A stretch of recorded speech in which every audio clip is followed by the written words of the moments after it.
তো রেডি হয়ে আজ আমরা কোথায় যাচ্ছি?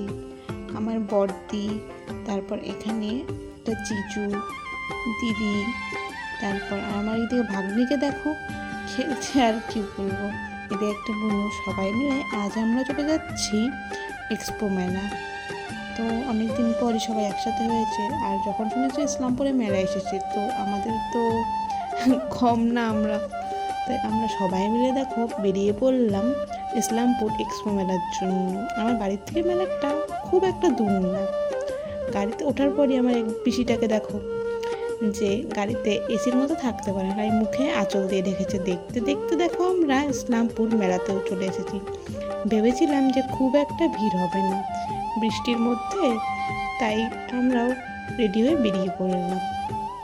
দেখো আমরা সবাই এক জায়গায় দাঁড়িয়ে আছি, কারণ দিদি ভাই ওখানে টিকিট কাটতে গেছে। টিকিট কাটার পর আমরা সবাই ঢুকেও গেলাম মেলার ভেতরে। ঢোকার পর ভেতরে দেখি না লোকজন কম আসেনি, অনেক লোকজনই এসেছে। দেখতে দেখতে দেখো আমরা রাইডের এখানেও চলে এসেছি। রাইডের এখানে আসার পর আমার এই ভাগ্নিটা ছোট নাগরদোলনায় উঠেছে। ও বেশ খুশি আছে যে নাগরদোলনায় ওঠে। আর এই যে আর একটা ভাগ্নিকে দেখো, ও একটু বেশ ভয়ে ভয়েই আছে। তারপর দুজন রাইডসের এনজয়ও করছিল।